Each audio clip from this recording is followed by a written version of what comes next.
Anitta chocou a internet com declarações polêmicas sobre Deus. Disse ter pavor da expressão temer a Deus e afirmou que todos somos Deus, até mesmo os animais e as plantas. Mas o pastor e arqueólogo Rodrigo Silva deu uma verdadeira aula e refutou tudo com sabedoria e fé, mostrando quem é o verdadeiro Deus, Criador, amor e justiça. Quer entender por que essa visão está completamente errada? Comenta aqui o que você acha e se inscreve no Radar Cristão para mais conteúdos como esse. Jesus é Deus revelado, não uma energia, mas alguém que te ama de verdade.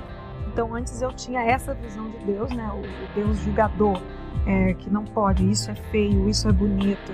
E depois que eu comecei a mergulhar em mim, eu vejo Deus como uma consciência, eu vejo que todos somos Deus, eu sou Deus, você é Deus, ele é Deus, todos somos Deus. Os animais que estão na minha casa são Deus, a comida, as plantas, eu vejo que tudo é Deus. E eu sinto que está tudo conectado, assim, sabe? Às vezes quanto mais eu me conecto, parece às vezes que eu estou num contato direto com Deus. Eu quero uma resposta, parece que ele liga e fala aqui, ó, essa resposta aqui, é isso aí. Eu, quando eu olho a natureza, ela me dá essa certeza, não tem que ter um designer, pá, o cara deve ter intenção, tudo, tá. Só que ela não me responde se ele me ama. Então a primeira coisa que eu tenho que trabalhar é a possibilidade de Deus existir. Depois que eu trabalhar essa possibilidade de Deus existir, eu vou trabalhar uma segunda possibilidade. Será que ele se revela? Será que ele consegue ficar pequeno bastante para me entender?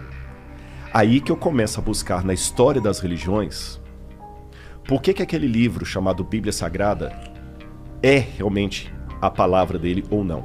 E eu cheguei à conclusão racional que a Bíblia é a palavra revelada de Deus. E essa palavra revelada de Deus, ela não me disse apenas informações sobre Deus. Ela me contou a história dele. E ao contar a história dele, aí vem todo aquele esquema que eu falei de Cristo na cruz, enviado e tudo, eu descobri a coisa mais linda que eu podia descobrir.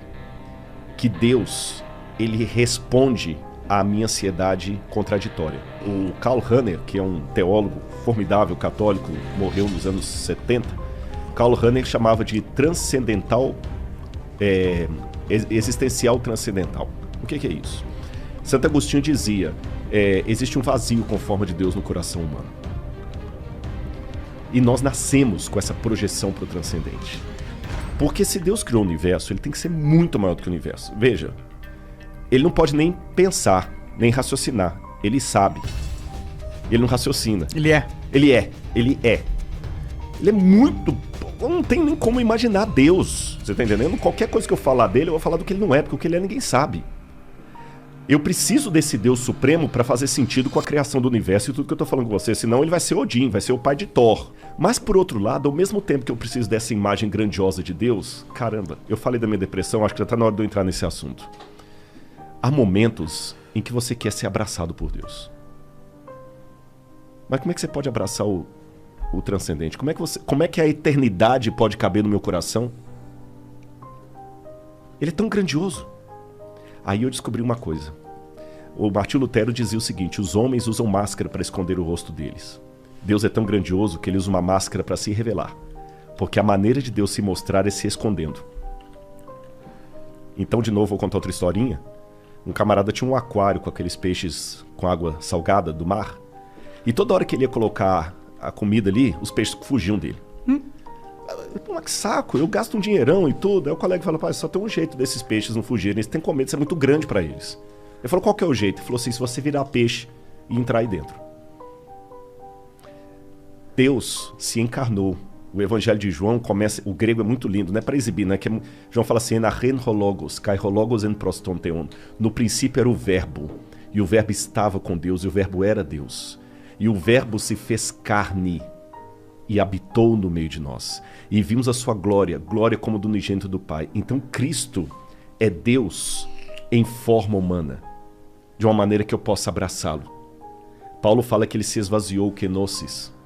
Então, embora ele ainda tenha toda a plenitude da divindade no corpo dele, ele é tátil. E ele deixou as marcas dele na história. E vem a arqueologia.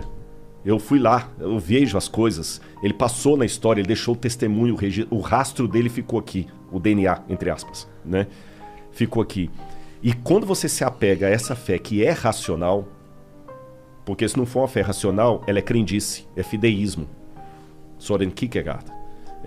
Não é crendice. Eu sou crente, eu não sou crédulo. Cara, essa fé entra na sua cabeça e ela pega... Aí eu não me peço explicação que eu não vou saber dar. É o que eu falei, é o sabor, você não consegue. Ela pega a sua mente, mas ela pega também o seu coração. E você, com base em tudo isso, ouve aquela voz falando assim: filho, eu tô aqui. Eu te amo. E essa voz fica o tempo todo mostrando sinais. E eu sou fã de Jesus, gente. Eu amo Jesus e eu procuro, do meu jeito humano, copiar Jesus em tudo. Consigo? Não. Mas eu tento.